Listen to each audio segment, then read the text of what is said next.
Y'all can be seated here and at 12Stone Home. So glad that you're with us this weekend. Welcome to 12Stone. How y'all doing live in the room? Y'all good?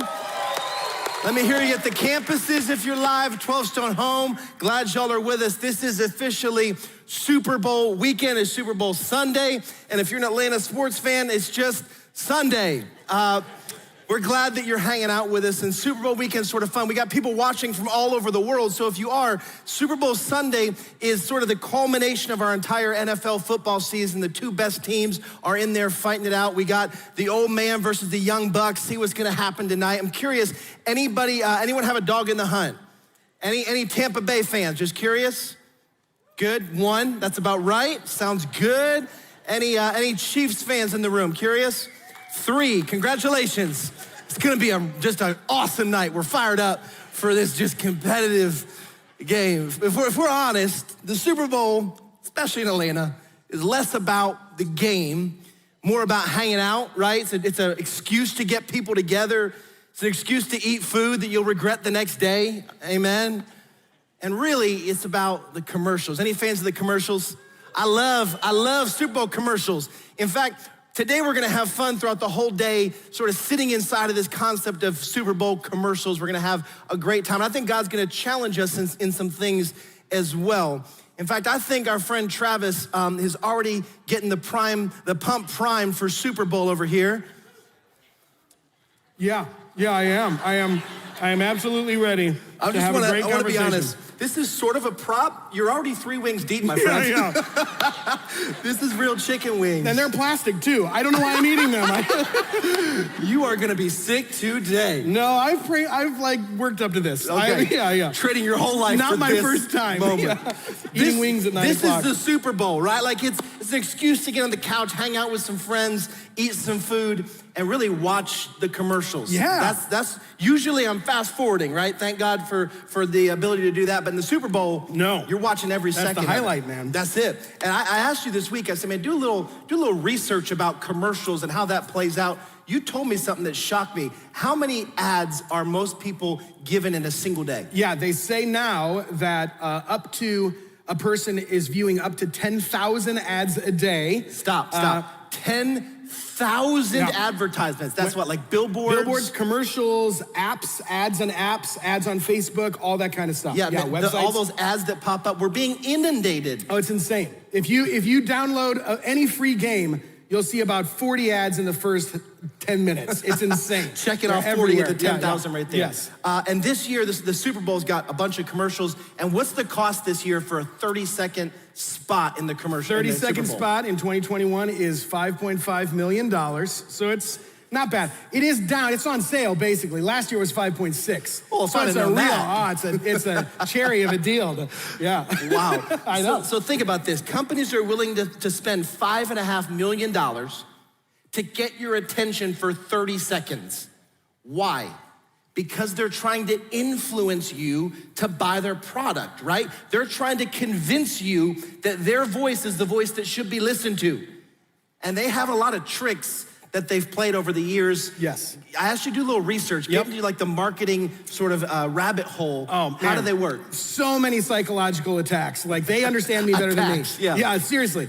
The number one, or one that I saw that was across the board, was repetition. This is the idea of a slogan or like a song, a jingle that gets stuck in your head, right? And we've all had these, like those earworms. In fact, I wanna do a little interactive here, okay? See if you know, finish the jingle, okay? Here and at home. If you're at home, you gotta be loud and proud with absolutely. Okay, let me make sure I have this right. Okay. I have a structured settlement, but I need cash now. Call J.G. Wentworth. That's impressive. You have been indoctrinated. That is my most hated commercial, and I won't forget it as long as I live. Can I be transparent? Yes. My least favorite is the radio 1877 cars for anyone else. What? I will never give my card to kids because I hate the jingle that badly. I don't know the one you're referring to. Oh, I hate it. But I guarantee on my deathbed, my grandchild will come up to me and they'll go, Grandpa, I have a structured settlement, but I need cash now. and I'll go, I've waited my whole life for this moment. And I'll You have say, a JG small went with it. life. I know it. It's Yeah, very exactly. small. Exactly. What else do they do? Okay, so the technical term is anchoring, but basically this is the sale mindset. This is the idea that if you don't know anything about a product, the first thing they tell you is where you're gonna base the rest of it. So if I don't know how much this should be worth, I'll look at the price tag. So TJ Maxx is basically, this is their entire concept. I go into the men's area and I'm like, how much is this razor? Compare it $90, but it's only 10. This is foolish if I don't buy this. You're losing money. It's a waste of money if I don't buy this because it's such a tremendous deal. It might be worth $5, but they told me it was worth 90. That's all I know. And so that's what I go off of.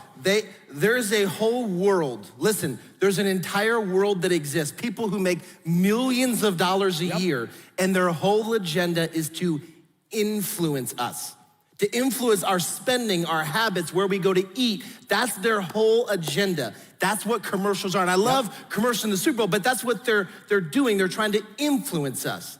In fact, some of them are fun. Some of them are super fun, and I want you to see some of my favorites. Check it out. Automatic freshness, softness, and static control has never been easier with the Bounce Dryer Bar. I just stick it to the inside of my dryer, and I never have to remember. Oh, Spice Body Spray makes you smell like power! It's so powerful it sells itself in other people's commercials. You smell like outdoor freshness. You smell like power. Yeah, I do. Power! Power!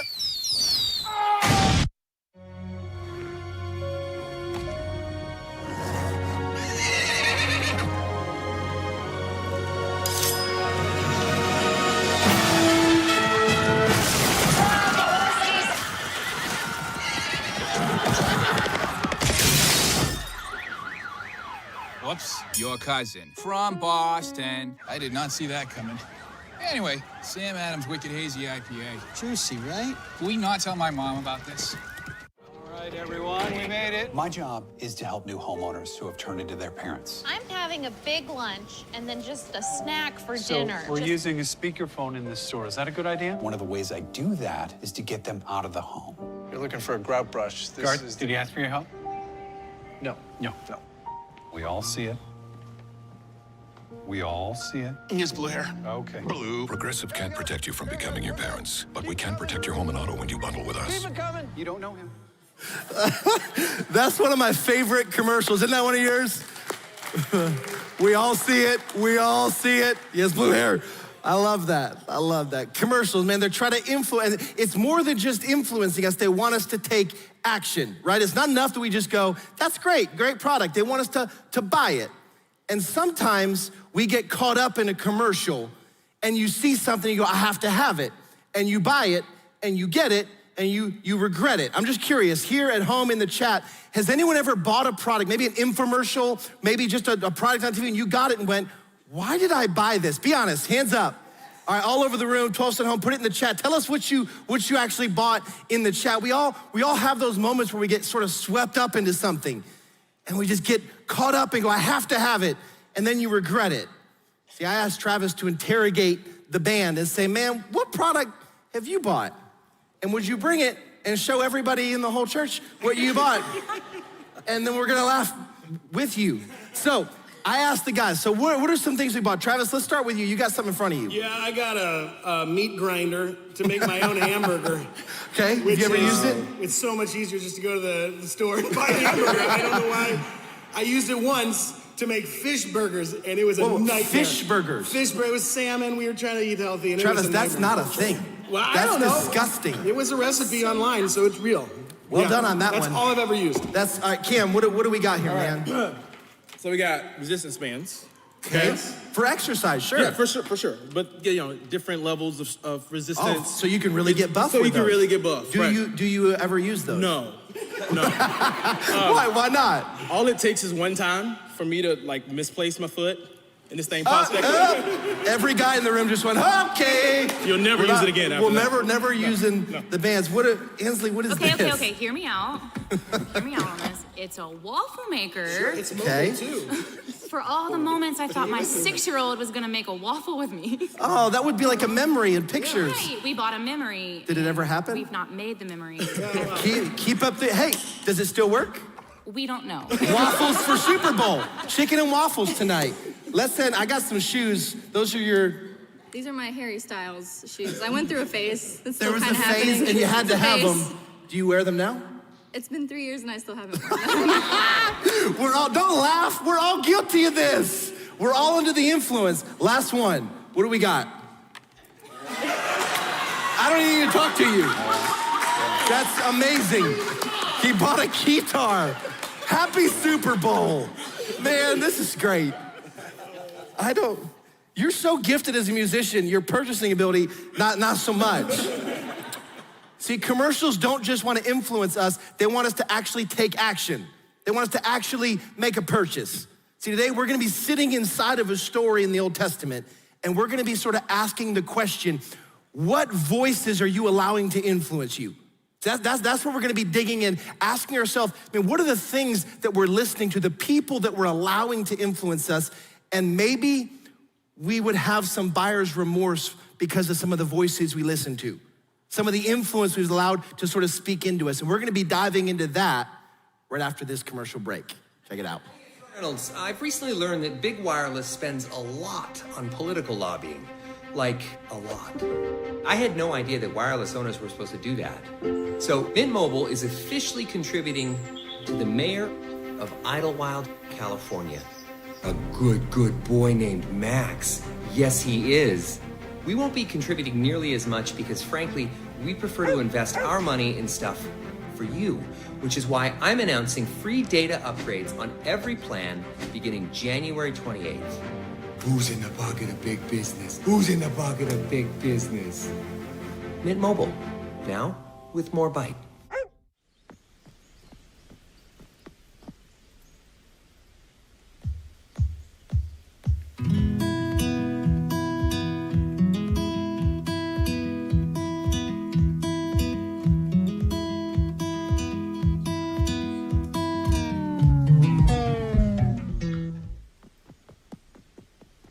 Sugar Paste, when you don't need anyone's approval.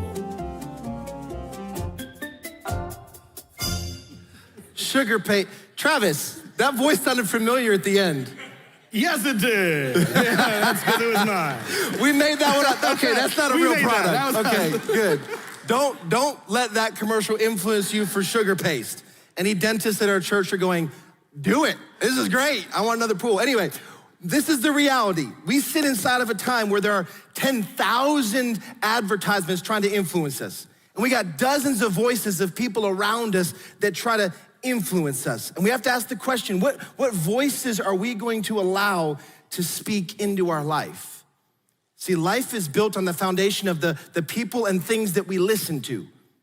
And the kingdom of God tells us that we can be influenced and we can actually make wise decisions through the scriptures. We use God's word, through his presence, through the Holy Spirit, speak and give wisdom and direction. But today we're gonna sit inside of the people that speak into your life, like the community that you choose to be like your circle.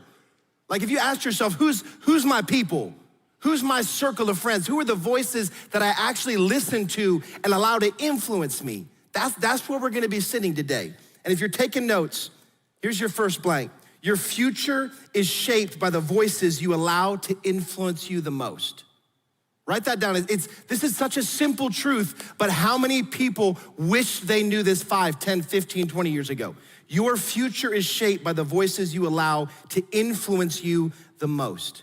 Show me the 5 loudest voices in your life and I'll show you your future. See, we have to understand that the voices we allow to influence us will shape our future. And today we're gonna be sitting inside of a passage in 1 Kings 12. If you have your Bibles, you can feel free to turn there. We're gonna be looking at a story where the voices someone chose literally changed the future and changed history. And maybe God would use this story to arrest some things in us. But before we get in the story, I need to sort of set the backdrop. And if we were to start right now here today in 2021, this is us. If we go way back to 1400 BC, Joshua leads Israel into the promised land. It's good days. And at this point in their history, they have no king. They are ruled by God. It's called a theocracy. It's a system of government in which priests rule in the name of God, like God is their king. Then they get in the promised land and see all the other nations and they have kings and they're like, oh, I want a king too, right? Like your kids in a toy aisle. I want it. And God goes, dude, it's not smart. They don't listen. They say, we want a king. So their first king, the actual king here on earth, is King Saul, about 10,051 BC. He lives his life, and eventually King David steps in the mix, and he is the next king. If you know King David, he killed Goliath when he was a kid. Remember this? And it got quite gruesome, in fact, the way he killed him. We're not gonna dive into that. That's censored out for today. David wrote most of the Psalms that we're actually reading through in these 150 days of psalm and prayer. David was a great king, made some mistakes, great king, but he had a son. His name was Solomon. And Solomon was king after him. And Solomon was known as the smartest, the wisest person who ever lived. He was filthy rich. This guy was one of the richest people ever. He built the temple. If you remember the story of the baby and the two moms, he brought his sword out and solved an argument in a really interesting way. Now, Solomon also was an interesting character because he had 700 wives and 300 other female companions. And we're not gonna talk about that today either.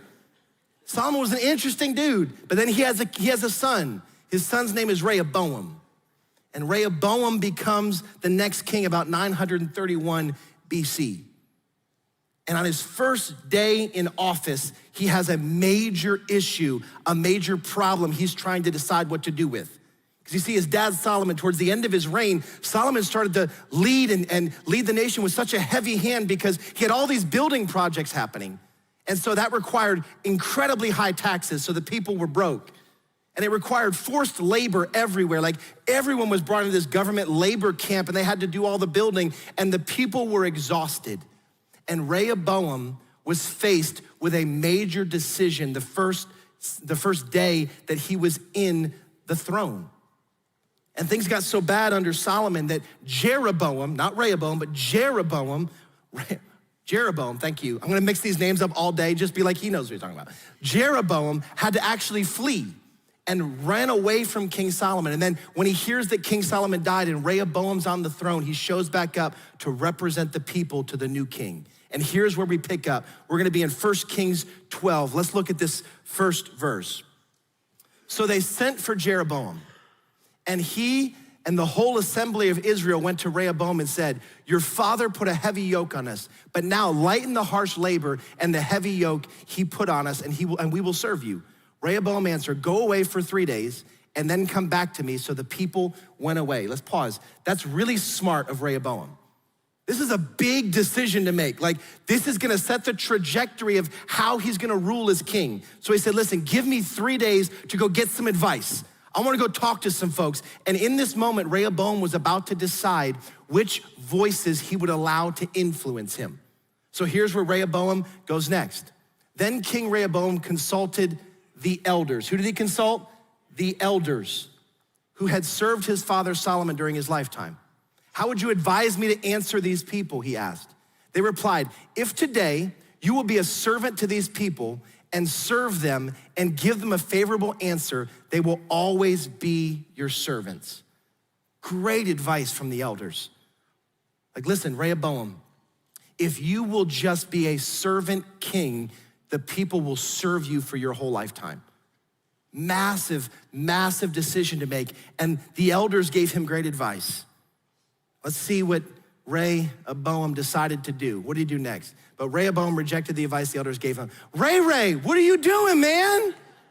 The elders just told you the answer, cheat code. They told you the answer and you reject it. All right, tell me, Ray, tell me you at least went somewhere smart next to get good advice. Where did he go?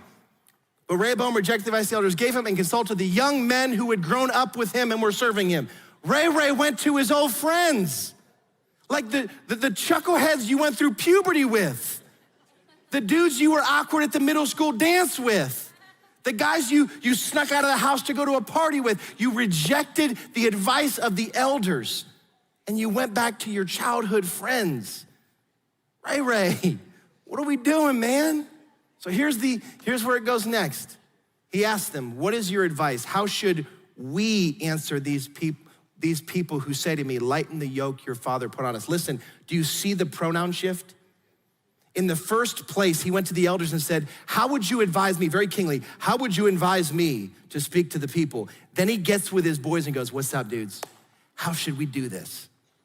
Like it's showing us that he's been conspiring with these childhood friends for a while, almost like thinking, once we get in power and now we're here. Started from the bottom, now the whole crew's here. We're here, it's time. That's right, I'm culturally relevant, thank you. It's like they've been waiting for this moment and they say, what should we do? And here's the advice his old friends give him. The young men who had grown up with him replied, these people have said to you, your father put a heavy yoke on us, but make our yoke lighter. Now tell them, my little finger is thicker than my father's waist. My father laid on you a heavy yoke. I will make it even heavier. My father scourged you with whips. I will scourge you with scorpions. His friends are saying, listen, those people want you to be weak. You come in and you go hard. Day one, lay down the law. What does it mean that my pinky is bigger than my father's waist? It means simply this, my weakest actions will be more severe than my father's strongest actions. What's the scorpion whip thing about? So listen, my father used normal whips. I'm gonna use what they call scorpion whips. It's a whip with rock or bone inside the end of it so it would just rip the flesh. He's saying, listen, I'm here, I'm not playing, I'm ruling heavy and harsh with my boys. It's a bold move for old Ray Ray to make. Day one, in that moment, he made a decision. He chose to reject the voice of influence the elders were giving him and went back to his old friends and took their advice and allowed their influence to change the trajectory of history. See, when I say elder, don't hear age, by the way. I'm talking about wisdom. I've met some incredibly wise 20-somethings. I've met some incredibly dumb 60-somethings. It's not about age. I'm talking about wisdom here. And he rejected the wisdom of the elders and instead leaned into his old friends. See, how do you know the difference between elders and old friends? If you're trying to figure out what's the difference of these people, because listen, you all have elders around you and you all have old friends around you. We all do. How do you tell the difference? Here's the difference. Elders give you advice, old friends give you permission. That deserves more of a ooh, ah, that's good. Oh, elders give you advice, old friends give you permission. Rehoboam was not actually looking for advice. He was looking for permission to do what he already wanted to do. Don't miss this. When he went to the elders, he was looking for them to just reaffirm what he wanted. He wanted permission. The elders said, listen, dude, I gotta caution you here. Be smart. So what did he do? Thank you. I'd like to ask someone else for a second opinion. And what do we do sometimes? When we sit in a season where we're trying to make a massive decision and you already know what you wanna do, you ask until you get permission instead of actually asking for advice. Listen, if everybody in your elder circle, who you think your elders are, always agree with you, always say what you're doing is right, you don't have a circle of elders, you've got an echo chamber of old friends. Caution. 20-somethings, if I could just insert something into your soul that would change the rest of your life, be careful who you listen to. There are people in jail this morning because they listened to the wrong influence last night. Who are your elders? Who are your old friends? Proverbs 12 says this, just a simple encouragement. The way of a fool is right in his own eyes, but a wise man is he who listens to counsel. See, the elders wanted to give him wisdom, and instead, he went to his old friends. And what happens when you listen to the old friends in your life instead of the elders in your life? Same thing that always happens. If we were to read the rest of the passage and really the rest of the book, you'd see what happens. The kingdom fell apart. See, Rehoboam went back to the people and delivered almost word for word what the friends told him to say. He came in hard, he laid down the law, and he was swinging for the fences day one. And what happened? The people rejected him. The kingdom split. Jeroboam actually became king of the 10 northern tribes. Rehoboam lost the kingdom that his dad and his grandfather had built, and the splitting of these kingdoms was forever. Like the kingdom fell apart and they fell into social injustice and they were in oppression and eventually they were conquered by other countries. And you can chase all of that destruction back to Rehoboam listening to the wrong voices one time. I wonder how many of us could trace back fallout in our life. That one time I listened to the old friend voice instead of the elder voice. See, if you're taking notes, allowing the wrong voice to influence you always leads to loss. Always, always, always. If you listen to the wrong commercial, you will lose your $19.99 and you will regret it. Talk about buyer's remorse. Always. And we can track back the destruction of God's nation to this one moment, this one decision. Do you know who your old friends are and your elders are? And some of y'all got some doozies of some old friends out there. I know I do. Maybe 8-10 years ago, playing in a charity golf scramble. Any guys in here ever playing a golf scramble? It's so fun because the way it works is everybody hits, you take the best ball and you hit from there, right? You've played there, so I don't have the consequences of all my bad swings. It's fun, it's a blast. So I'm a pastor here at 12Stone at the time, and we're playing in a charity golf scramble. I believe it was for an orphanage overseas, like a child's home sort of place, and it was an incredible deal. And they're trying to make money, and so they sell things. And they sell things called mulligans. You ever heard of a mulligan? It's like a do-over. So if I hit and the ball goes in the water, I can go, I'll take one of my mulligans. You buy these mulligans. And so my friend went into the clubhouse to sign us all in and comes back out and says, all right, boys, I bought us 2 mulligans each. Yes. And he said, I also bought us 2 throws each. I said, I've never heard of a throw. He said, well, actually, you can take the ball and we can extend our drive. If we're just off the green, we can just toss the ball on the green to get closer. It doesn't count to a stroke. I bought 2 for each of us. Like, that's awesome. So we go and start playing the game. We get to the long drive hole. And so they give an award for whoever hits the longest drive, and we had a good drive out there, pretty good distance, but it wasn't gonna win. So we said, let's take one of our throws. Perfect. So we lay a driver down so we can't cross that line, and we come up, and if you could see us, I'm crow hopping like I'm throwing from the outfield and just chucking a golf ball. I'm waving at people in the holes over like, yeah, as long as we're using our throw. The ball goes way up there. We win the long drive contest. We're just off the green, and we're all going, all right, did you save your throw for this? Yeah. We're playing super strategic. So we get back to the clubhouse and we turn our scorecard in and we win the tournament by like 4 strokes. Win the whole thing. They do the award ceremony. They bring us up. We win all these awesome prizes from this really great charity. And we sit down at lunch around a round table, and I was with other guys, and I was like, man, great round. They said, dude, you guys were amazing today. I said, thank you. We never win these. And I said, I'm just curious, how'd you guys use your throws? And he goes, throws? And I was like, never mind. And I went to my friend, I said, dude, what's the deal with the throws? He goes, oh yeah, I made the throws up completely. What? What are you talking about? He had all these rules, and we were like really careful to follow the rules.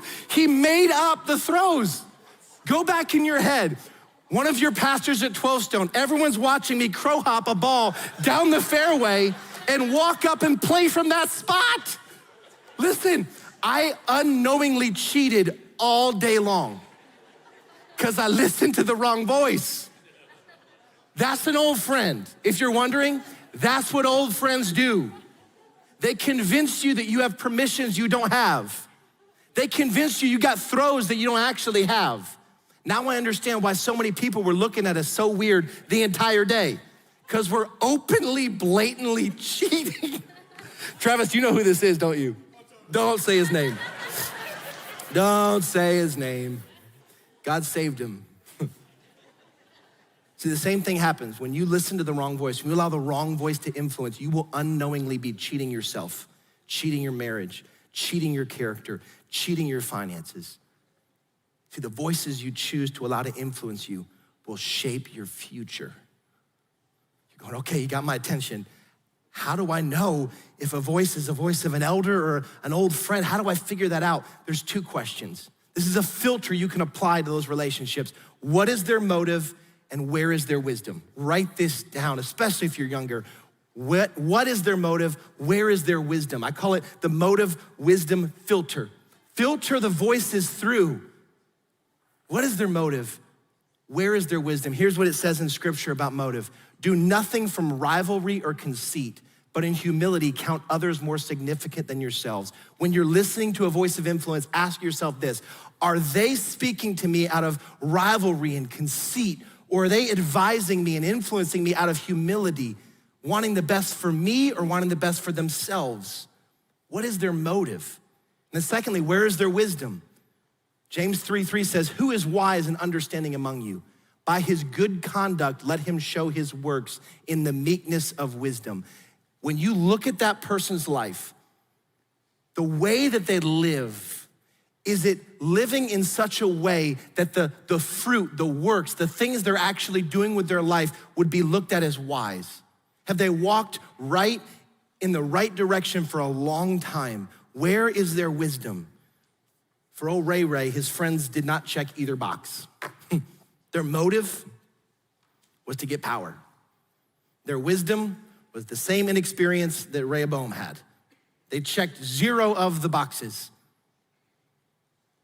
But today, I think it's more challenging because it's easy to see the people who don't check both boxes.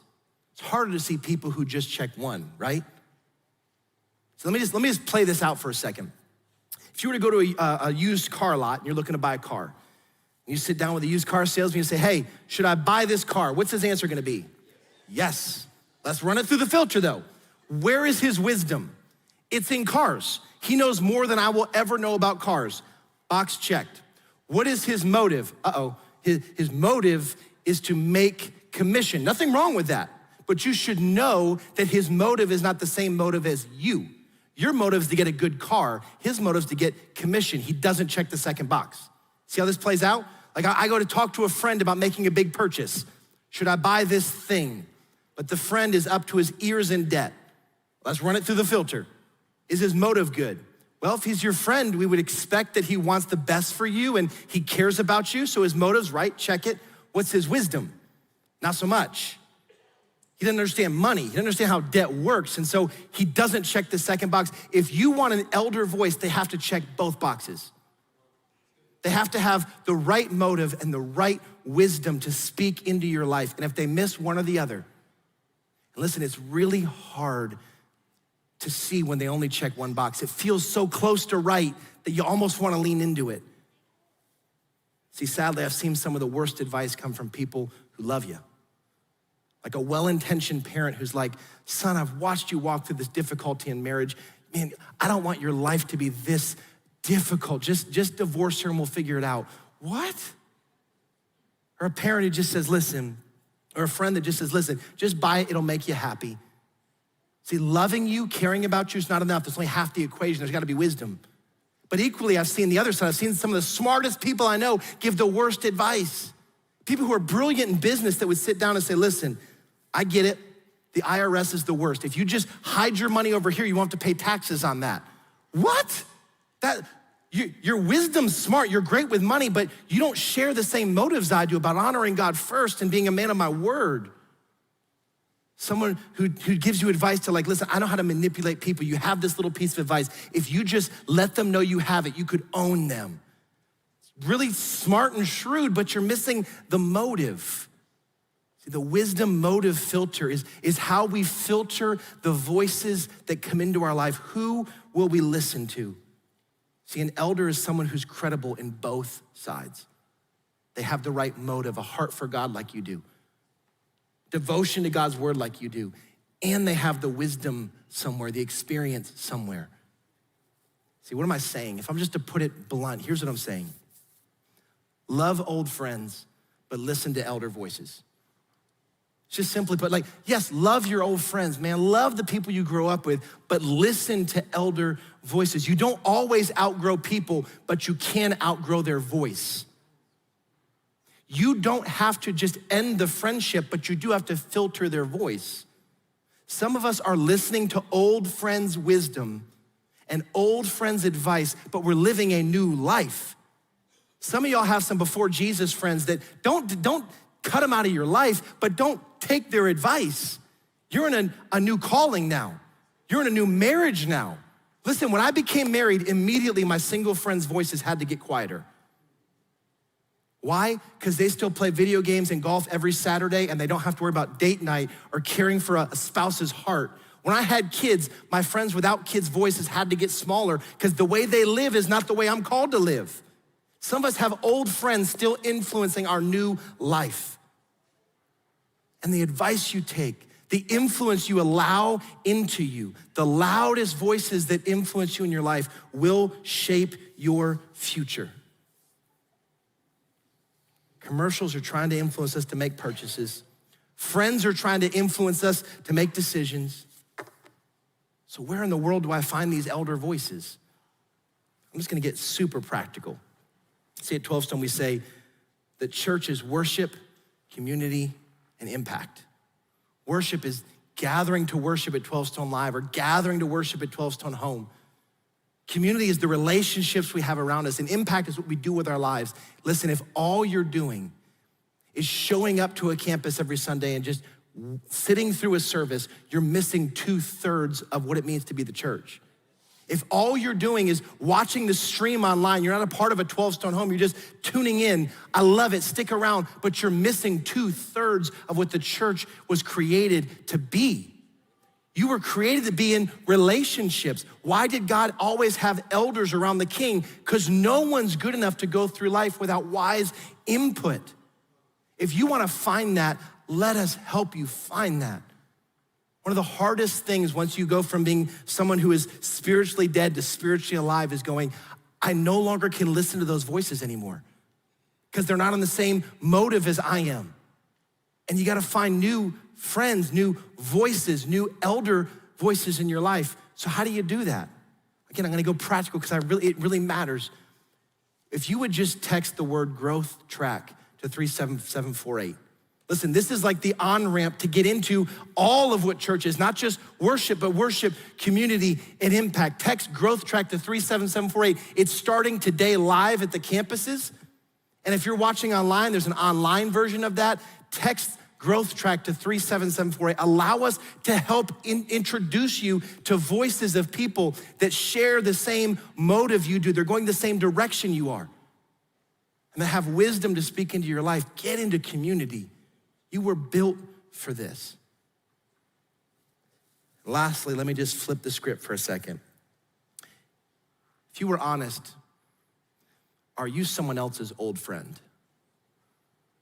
See, we're talking about what voices do we allow to influence us. But is there a chance that you're someone else's old friend? Is there any chance that you're one of the old friends of Rehoboam saying, dude, let's go hard? Are you someone's enabler? Is there a chance that you're giving someone permission to do something God never gave him permission to do? Is your voice of influence part of someone else's problem? Sadly, some of the worst advice I've ever heard people get is from the church. Just people in the church. Oh, dude, I get it. This year's been terrible. Just drink the pressure away, dude. I get you. Man, if you want it, can't afford it, just get it, dude. It'll be fun. You'll figure it out. What? Oh, girl, you outgrew him long ago. Just divorce his butt and find somebody else. We tell each other this stuff sometimes. We've got to be better. Our voices into each other's lives have to be better. Here's our calling as a church. 1 Thessalonians says this, therefore encourage one another and build one another up just as you are doing. Our role in the lives of each other is to encourage one another and build one another up. Elder voices always call you up to something more. Old friends always give you permission to live something less. And old friends always sound more fun in the moment, but elders always pay off in the long run. See, as we close, campus pastor are gonna step up here in a minute. Let me just take a privilege for a second. See, the next 4 weeks, we're gonna be sitting inside of a marriage series. And whether you're single again, married, empty nester, doesn't matter where you're at in the spectrum, this is gonna speak into marriages. And here's what I wanna ask from you. Would you just pre-decide right here, right now, that you're going to invite 12Stone to be the loudest voice in your marriage for the next 4 weeks?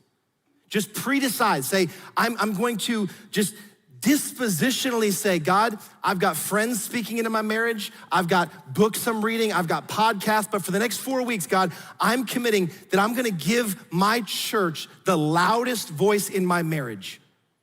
See, whether you're a 1 or a 10 in marriage, I don't know where you're at in the spectrum, just say, whatever, God, you wanna speak in the next 4 weeks. I'm giving permission for my church to be the loudest voice. Maybe your marriage is on the verge of falling apart. It's not too late. That's the good news of the gospel. It's not too late. Just allow, and listen, more than that, use your influence to invite other people into this thing. Get people into the next 4 weeks. It's gonna be transformational in marriages and in informing and building future marriages. Don't miss this. See, so as the campus pastor stepping out, let me just wrap it here. See, we see 10,000 ads a day all over the place. They're trying to influence how we spend our money or where we go to eat. Got dozens of voices around us that all have an opinion on what we should do. What's the loudest voice that's influencing your life right now? Do you know who your old friends are and who the elder voices in your life are? If you're honest, are you looking for advice or really are you looking for permission? See, maybe God would use today to open your eyes to the reality that whoever the loudest voices in your life are will shape your future. So campus pastors, would you pray for us? So right here, 12Stone Home, I wanna pray over us.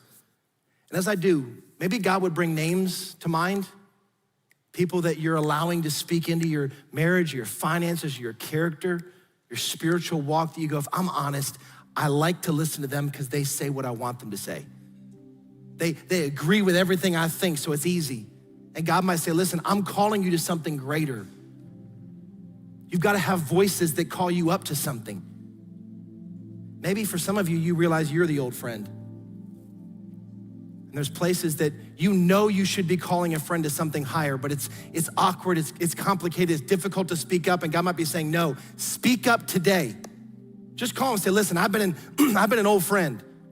I've not been the friend you need. I need to say, dude, what you're doing is messed up. You're gonna regret this. That's what the church is for. That's what we're called to be for each other. So let's bow our heads together.